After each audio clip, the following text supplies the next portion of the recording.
O impostômetro você já conhece. É aquele painel instalado na Associação Comercial de São Paulo que indica o valor pago pela população em impostos. Pois agora já existe também o sonegômetro. O equipamento instalado em Brasília indica o montante de impostos que deveria ter sido pago, mas que não foi. Só para se ter uma ideia, a sonegação de impostos já trouxe um prejuízo de 276 bilhões de reais desde o início desse ano. Os números do sonegômetro já estão bem altos.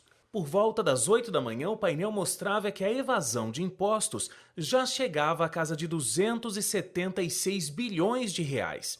O cálculo do sonegômetro é semelhante ao do impostômetro. O equipamento deve somar os valores sonegados desde o dia 1º de janeiro de cada ano e ser zerado no dia 31 de dezembro. O objetivo do painel é alertar para o impacto que a sonegação tem diretamente na vida dos brasileiros. Para o presidente do Sindicato dos Procuradores da Fazenda, Aquiles Frias, o país não passaria por um ajuste fiscal e não enfrentaria recessão se esses 280 bilhões fossem arrecadados corretamente. Frias comentou ainda que o valor por si só evitaria o rombo estimado em mais de 170 bilhões previstos para as contas públicas deste ano. Agora nós vamos falar do frio. As temperaturas à noite voltaram a cair um pouco mais e parece que só as cobertas não estão dando conta de aquecer, não. Aqui na região do Vale do Paraíba, a procura pelos aquecedores aumentou tanto que algumas lojas estão sem. Mas, apesar de deixar um ambiente quentinho, gostoso, os aquecedores podem trazer alguns problemas para a saúde. Acompanhe na reportagem. O uso dos aquecedores elétricos requer alguns cuidados, principalmente em ambientes que têm idosos e crianças que são mais suscetíveis às infecções respiratórias e alergias. Quem explica melhor para a gente é o Dr. Luciano Vilela, que é otorrinolaringologista. Dr. Luciano, como os aquecedores podem prejudicar a saúde? Você não deve aquecer muito a temperatura em que você está. Então, os extremos de temperatura são sempre mais prejudiciais, vão fazer com que o nosso nariz trabalhe mais. E é por isso que você chama a atenção para as crianças e os idosos. Quando esses extremos de idade, eles têm maior dificuldade de se adaptar ao ambiente. Algum cuidado especial com a criança e o idoso? A gente sempre deve evitar aquecer demais o ambiente, então usar com parcimônia é o ideal e sempre se preocupar com umidificar, né? A umidade relativa do ar. Isso é muito importante, senão resseca muito as vias aéreas. E qual é a maneira correta de utilizar o aquecedor? Com parcimônia. Ou seja, a gente deve evitar os extremos de temperatura. Então, se você vai sair do banho, você deve aquecer um pouquinho o quarto. Não deve ligar a noite inteira para a criança dormir, porque você não vai conseguir manter a temperatura, a umidade relativa do ar adequada. Então, você deve ligar um pouquinho, aquecer, tornar o ambiente um pouquinho mais gostoso, mas não exageradamente. Esse é o conceito que a gente tem que ter na cabeça. Para o recém-nascido, utilizar o aquecedor no banheiro é viável? Pode? Sim, não há problema em relação a isso, né? Porque o banheiro já vai estar bem úmido com o vapor da água, do banho. Então, e aproveitar aquele momento, já trocar de roupa, a hora que ele for para o outro ambiente, ele já vai estar agasalhado e aí, ou seja, com menor risco de adquirir alguns problemas. Muito obrigada, Dr. Luciano. Nosso entrevistado foi o otorrinolaringologista Dr. Luciano Vilela, que falou sobre alguns riscos que o aquecedor pode causar na saúde da pessoa. Thaís Orlovic, repórter setorial. Fique agora com a segunda parte da entrevista do dia com o advogado e jornalista José Carlos Cataldi, que fala sobre a doutrinação nas escolas.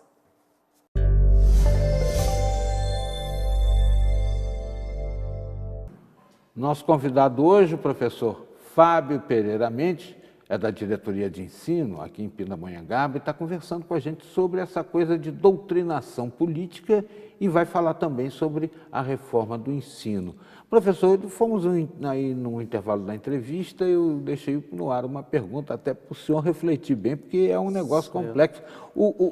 A questão da doutrinação política no Brasil, na sala de aula, é um assunto tão grave que mereça criminalização. Já há um projeto federal, há vários estados aí também debatendo essa matéria.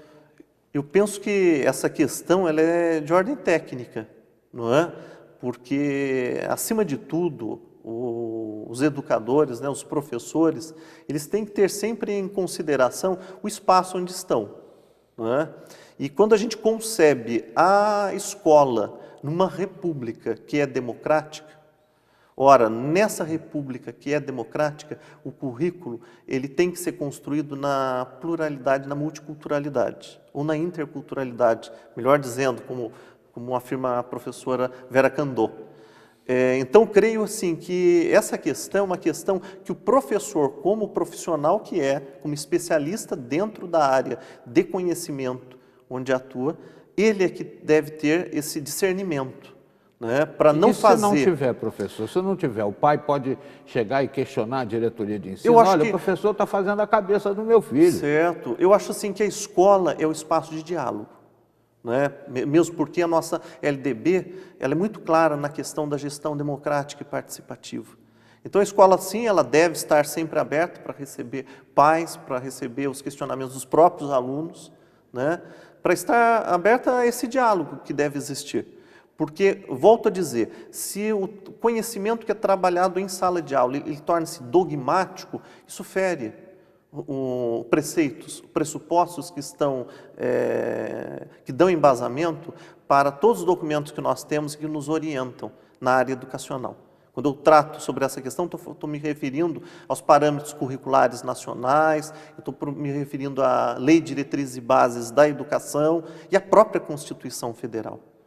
Então, acredito assim que, logicamente, que falhas existirão, tendências existirão, sim, isso pode existir porque isso é parte do nosso mundo que é humano, né? Mas eu creio que quando isso ocorre, há um prejuízo do conhecimento que se quer construir ou do currículo que está sendo desenvolvido com o aluno. Professor, e essa questão da reforma do ensino do Estado de São Paulo, que gerou tanta polêmica, ocupação de próprios públicos, acabou a reforma do ensino? Ela está sendo resolvida de uma forma negociada? Certo. O que está acontecendo? Eu acredito o seguinte, né? A gente passa por uma sociedade que está em constante mudanças. E, logicamente, nas mudanças que ocorrem dentro do nosso dia a dia, novas reorganizações, novas adaptações têm que ser feitas, não é?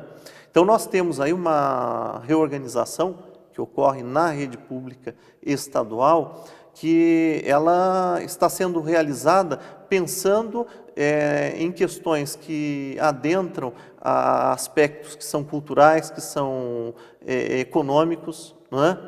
Isso tem que ser considerado, não é? Porque, afinal de contas, quando você trabalha no ensino público, você trabalha com verbas que são públicas, não é? Então, há que se avaliar se estão sendo feitos gastos que são desnecessários?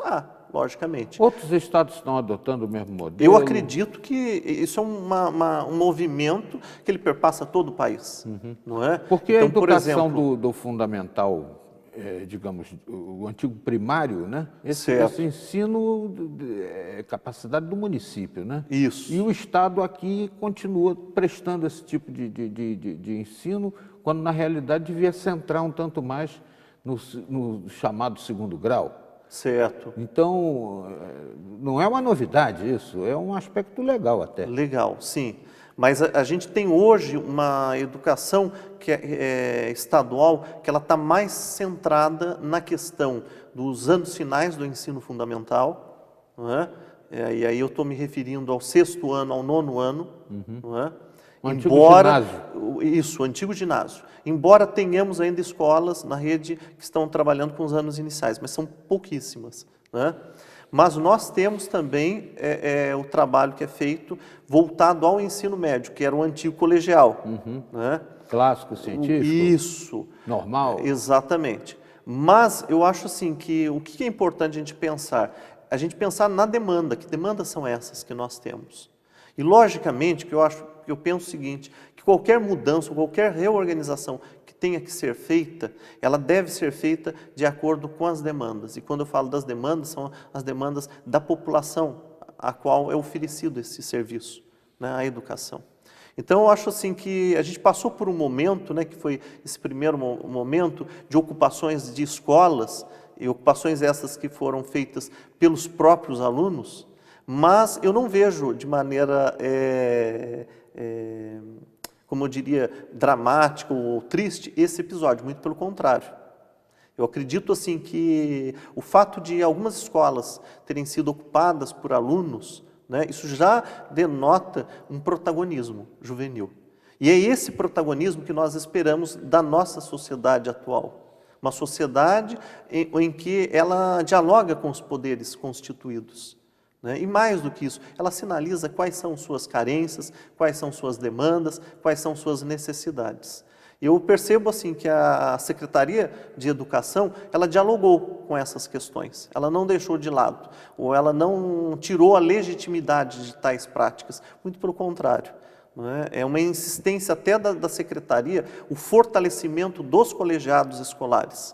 Né? Então a gente sente hoje a necessidade de um exercício de uma gestão escolar que possa ser democrática, mas que seja exercida no fortalecimento aos segmentos escolares. E daí a gente está se referindo aos conselhos de escola, aos grêmios estudantis. Então é esse fazer escola, esse ser escola que nós esperamos dentro do nosso dia a dia. Professor Fábio falou conosco a respeito da doutrinação ideológica e também sobre a reforma do ensino no Estado de São Paulo. O importante é que o jovem tenha capacidade de escolha e isso está sendo desenvolvido e procurado a todo tempo. Obrigado, professor. Eu que agradeço. Uma satisfação muito grande tê-lo aqui, espero que volte mais vezes. Obrigado.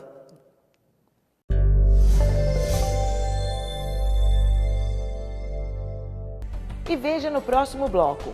Entenda melhor a diferença entre os produtos Diet e Light. Aguarde um instante e aproveite para nos ajudar a encontrar algumas pessoas que estão desaparecidas.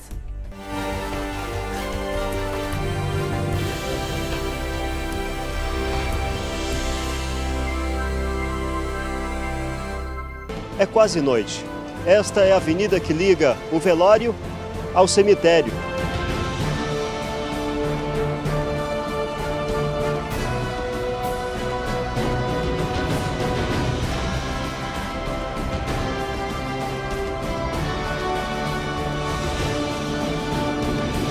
Hoje, na TV e na internet.